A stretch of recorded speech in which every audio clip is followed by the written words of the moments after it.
Dans cette vidéo, je vais répondre à une question qu'on me pose souvent aussi, une deuxième vidéo après celle de la dernière fois.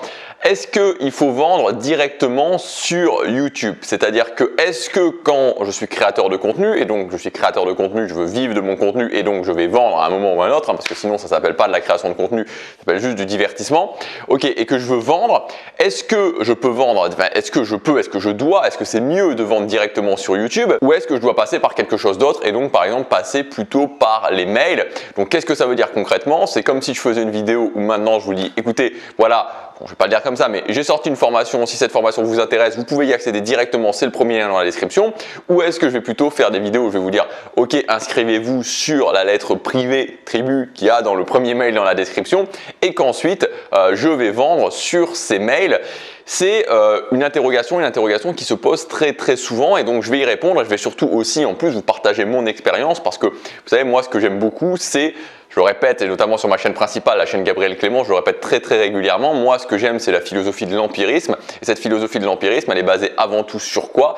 Elle est basée sur des faits, c'est-à-dire que plutôt de se dire ok, est-ce que je fais ça ou est-ce que je fais ça et on se base sur, on ne sait pas trop sur quoi finalement, sur de l'idéologie et donc sur du vent, non, on constate les choses et par rapport à ces constats on en tire des conclusions et c'est exactement ça que je vais faire dans cette vidéo. Avant de démarrer, je voudrais juste vous dire que si ce type de vidéo vous intéresse, donc ce type de vidéo plutôt sur des retours d'expérience comme j'ai fait, comme je fais aujourd'hui et comme j'ai fait il y a quelques jours avec la vidéo sur le microphone, sur le meilleur micro pour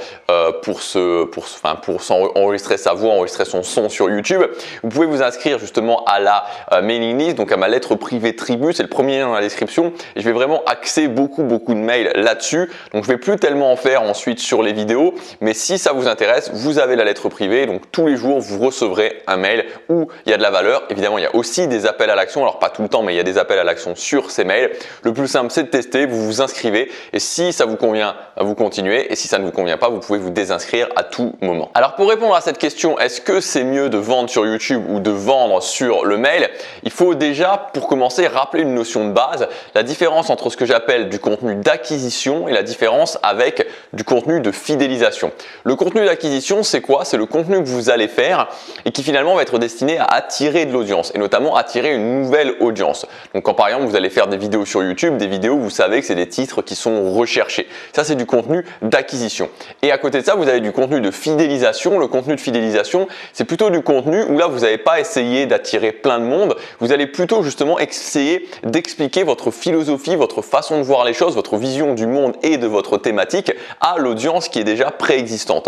Donc il faut bien savoir que quand vous êtes dans la création de contenu, il y a ces deux types de contenus qui doivent exister, le contenu d'acquisition où je fais venir des gens et ensuite le contenu de fidélisation où vraiment quelque part, j'aime pas le mot convaincre les gens, mais plutôt là où je fais passer mes idées, fortes, c'est le contenu de fidélisation. Et donc à partir de là, il y a différents types de business models qui vont pouvoir exister. Moi par exemple sur ma chaîne principale, donc la chaîne Gabriel Clément où je parle de comment créer une vie de choix, j'ai un business model où je fais du contenu sur YouTube, je fais à la fois du contenu d'acquisition et à la fois du contenu de fidélisation, donc tout passe sur YouTube, je fais une vidéo tous les jours et le mail me sert simplement de support. Donc j'ai un mail qui est simplement un support et tout se passe concrètement sur la chaîne YouTube, mais finalement en fait le mail c'est plus un rappel pour les gens qui veulent en avoir plus, mais globalement la chaîne YouTube s'auto-suffit à elle-même. Et donc dans ce cas-là, je vends directement sur ma chaîne YouTube. Sur cette chaîne ici, sur cette chaîne tribu, sur ma chaîne secondaire qui parle de création de contenu, là le business model est différent. C'est-à-dire que je fais l'acquisition sur YouTube, donc le contenu que je fais c'est de l'acquisition. Alors de temps en temps je fais un petit peu des vidéos comme celle-ci qui sont différentes, mais globalement c'est des vidéos d'acquisition que je fais, je m'adresse à une nouvelle audience, il y a moins de vidéos et sur la lettre privée tribu, là je fais du contenu de fidélisation. C'est pour ça que je vous dis et que je vous répète régulièrement de vous inscrire à cette lettre privée tribu parce que l'essentiel de la valeur, les idées fortes, les choses qui vont vraiment vous faire switcher, vous faire avoir des résultats est dans cette lettre privée. Et donc je vends sur cette lettre privée. Donc c'est un choix en fait entre différents types de business model. Est-ce que vous faites tout sur YouTube et donc vous vendez sur YouTube et à ce moment-là le mail devient simplement un support, mais c'est juste un support et la chaîne YouTube s'auto-suffit à elle-même?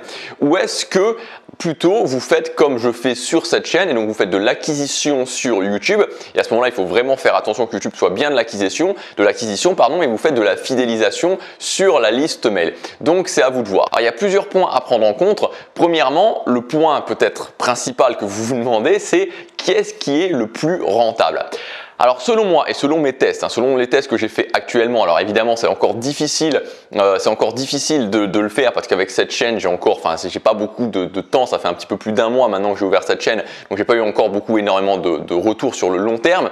Mais en tout cas, ce qui est sûr et certain, c'est que sur le court terme, c'est plus rentable de vendre à la fois sur YouTube et donc à la fois sur les mails, que le mail soit un support, que vous faites des rappels d'appel à l'action sur les mails, mais de vendre aussi sur YouTube, parce que forcément il y a des gens qui vont arriver et ces gens qui vont arriver peuvent être intéressés par une formation, ils arrivent, ils voient votre formation, ils l'achètent. Et pour autant, c'est pas forcément des gens qui vont passer dans tout le système, c'est peut-être des gens qui voient une vidéo, qui regardent une vidéo, qui peuvent être intéressés, qui vont acheter. Donc très clairement, et ça j'en suis sûr parce que je l'ai testé moi-même et je l'ai testé aussi sur des gens que j'ai coachés, pour le démarrage, vraiment pour le démarrage, quand vous démarrez, c'est plus rentable de vendre à la fois sur le mail et à la fois sur YouTube. Donc vous pouvez quand même adopter un business model où vous faites s'inscrire les gens sur votre mailing list, mais c'est bien quand vous faites des vidéos quand vous faites des formations, de quand même en parler aussi sur YouTube, ça augmentera votre chiffre.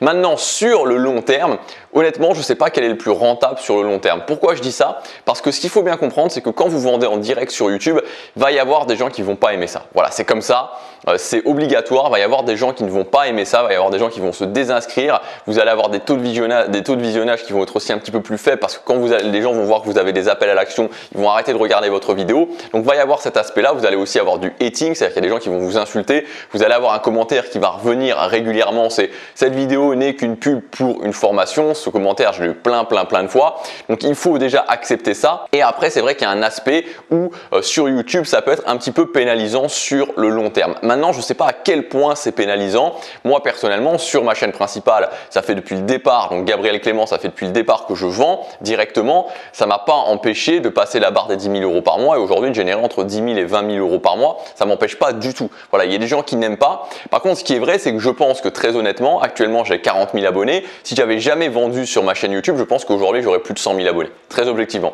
C'est-à-dire que ça va quand même réduire fortement, voire peut-être pas plus de 100 000 abonnés, mais au moins le double d'abonnés. Très honnêtement, je pense que j'aurais au moins le double d'abonnés si j'avais jamais vendu ou quasiment jamais vendu sur ma chaîne YouTube. C'est un choix à faire. Moi, sur ma chaîne principale, Gabriel Clément, c'est aussi parce que je fais une vidéo tous les jours et donc j'ai décidé qu'avec ce système de faire une vidéo tous les jours, parce que c'est vraiment le centre de cette chaîne, c'est vraiment le cœur de cette chaîne, ça me semblait un petit peu aussi idiot de ne pas vendre sur YouTube parce que c'est tellement de vidéos et quand on fait un système que de l'acquisition sur YouTube, c'est bien de faire moins de vidéos. Sur cette chaîne Tribu, je suis en train de tester. Donc globalement, court terme, c'est plus intéressant de vendre sur YouTube. Long terme, c'est à voir. Après, ça dépend de vous, ça dépend de là où vous mettez la priorité. Mais même sur le long terme, je ne suis pas sûr que ce soit plus rentable de vendre uniquement sur la mailing list. C'est quelque chose à voir. Maintenant, à vous de décider, à vous de voir où est-ce que vous voulez mettre le curseur. Je vous ai donné le maximum d'éléments de réponse. Si vous voulez avoir plus de tests de ce genre, vous pouvez vous inscrire à la mailing list Tribu. C'est le premier lien dans la description. Vous allez recevoir un mail immédiatement. Je vous dis à tout de suite dans le mail. À tout de suite.